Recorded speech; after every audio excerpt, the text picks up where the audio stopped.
مسند احمد میں حدیث ہے، نبی علیہ السلام نے فرمایا کہ قیامت کے دن نمازی کے لیے اس کی نماز دلیل ہوگی، اور پھر نبی علیہ السلام نے فرمایا کہ بے نمازی کے لیے نہ کوئی نجات، نہ کوئی نور، نہ کوئی دلیل، اور اس کا حشر فرعون، قارون اور حامان کے ساتھ اور امیہ ابن خلف کے ساتھ ہوگا۔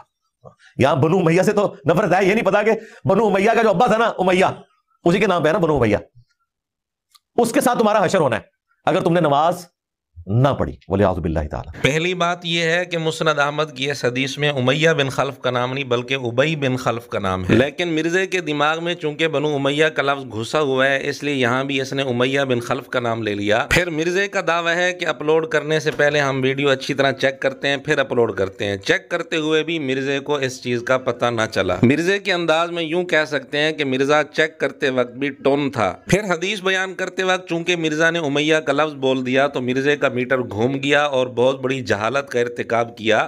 مرزا نے کہا کہ امیہ بن خلف یہ بنو امیہ کا باپ ہے، حالانکہ یہ بہت بڑی جہالت ہے۔ اصل میں مرزا نے صرف یہ دیکھا کہ چونکہ امیہ کا لفظ ہے تو لہذا یہ امیہ بنو امیہ کا باپ ہوگا، جبکہ حقیقت یہ ہے کہ بنو امیہ جس کی اولاد ہے وہ امیہ ہے، امیہ بن عبد شمس، اور یہ امیہ بن خلف اور ہے۔ کاش بکش کی رٹ لگانے والا علمی کتابی ہونے کا دعوے دار کسی کتاب میں ہی دیکھ لیتا کہ امیہ بن خلف کون ہے اور کیا بنو امیہ کا اس کے ساتھ کوئی قریبی رشتہ بھی ہے یا نہیں ہے۔ صرف لفظ امیہ دیکھ کر مرزے نے اپنی علمیت جھاڑنے کی کوشش کر دی، اور مرزے کا دعویٰ ہے کہ ہم بڑے ذہین لوگ ہیں، چیزوں کو جوڑ لیتے ہیں۔ ہوتی ہیں پھر ہم کافی ذہین بھی ہیں، چیزوں کو سمجھ لیتے ہیں اور چیزیں جڑ جاتی ہیں ساری چینز۔ جیسے محاورہ ہے کہیں کی اینٹ کہیں کا روڑا، بھانمتی نے کنبا جوڑا، تو مرزا اسی طرح چیزوں کو جوڑتا ہے۔ اس کا ایک اور نمونہ بھی ہم عرض کر دیتے ہیں۔ دار ارقم کے متعلق مرزے نے کئی ویڈیوز میں کہا کہ یہ دار ارقم زید بن ارقم رضی اللہ تعالیٰ عنہ کا تھا۔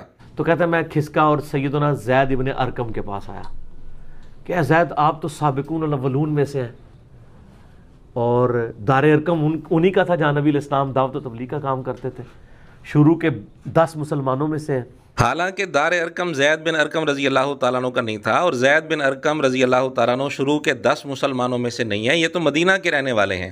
لیکن مرزے نے دیکھا کہ ادھر بھی ارقم کا لفظ ہے ادھر بھی ارقم کا لفظ ہے، تو مرزا چونکہ ذہین ہے چیزیں جوڑ لیتا ہے، تو مرزے نے ان دونوں میں جوڑ لگا دیا۔ اس لیے مرزے نے یہ کہہ دیا کہ دار ارقم زید بن ارقم رضی اللہ تعالیٰ عنہ کا تھا، حالانکہ یہ بہت بڑی جہالت ہے۔ حقیقت یہ ہے کہ دار ارقم ارقم بن ابی الارقم رضی اللہ تعالیٰ عنہ کا تھا۔ چلے مرزے کے جوڑ کا ایک اور نمونہ بھی ہم آپ کے سامنے پیش کر دیتے ہیں۔ صحیح مسلم میں حدیث ہے 6220 نمبر، حضرت معاویہ رضی اللہ تعالیٰ عنہ نے حضرت سعد بن ابی وقاص رضی اللہ تعالیٰ عنہ سے پوچھا کہ آپ کو ابو تراب یعنی سیدنا علی رضی اللہ تعالیٰ عنہ پر سب کرنے سے کون سی چیز روکتی ہے؟ مرزا نے کئی ویڈیوز میں یہ بات کی ہے کہ یہاں سب کا ترجمہ تنقید نہیں بلکہ لعنت ہے۔ دلیل مرزا نے یہ دی کہ اسی صحیح مسلم میں 6229 نمبر حدیث ہے، جس میں ہے کہ آل مروان کا ایک آدمی مدینے کا گورنر بنا، اس نے سیدنا علی رضی اللہ تعالیٰ عنہ پر لعنت کرنے کا کہا۔ اب مرزا کہتے ہیں چونکہ وہاں لعنت کے الفاظ ہیں لہذا حضرت معاویہ رضی اللہ تعالیٰ عنہ والی روایت میں سب سے مراد لعنت ہے، اور حضرت معاویہ رضی اللہ تعالیٰ عنہ لعنت کروانا چاہتے تھے۔ مرزا نے یوں جوڑ لگایا، دیکھیں آل مروان کا ایک آدمی مدینے کا گورنر بنا، یہ واقعہ حضرت معاویہ رضی اللہ تعالیٰ عنہ کی وفات کے بعد پیش آیا، کیونکہ حضرت معاویہ رضی اللہ تعالیٰ عنہ کی زندگی میں آل مروان کا کوئی آدمی گورنر بنا ہو کوئی ثبوت نہیں ہے۔ اب جو واقعہ حضرت معاویہ رضی اللہ تعالیٰ عنہ کی وفات کے بعد پیش آ رہا ہے وہ آدمی بھی اور ہے، حضرت معاویہ کی وفات کے بعد واقعہ پیش آ رہا ہے۔ اس واقعہ کے ساتھ جوڑ لگاتے ہوئے مرزا نے کہا کہ حضرت معاویہ رضی اللہ تعالیٰ عنہ کے واقعہ میں سب سے مراد لعنت ہے۔ یہ جوڑ مرزا سے پہلے اہل سنت کے کسی مستند عالم نے، کسی محدث نے، کسی نے بھی یہ جوڑ نہیں لگایا۔ آل مروان کے جس آدمی نے سیدنا علی رضی اللہ تعالیٰ عنہ پر لعنت کرنے کا کہا تھا وہ یقیناً بدبخت تھا، لیکن اس واقعہ کو سیدنا معاویہ رضی اللہ تعالیٰ عنہ پر فٹ کرنے والا بھی بدبخت ہے۔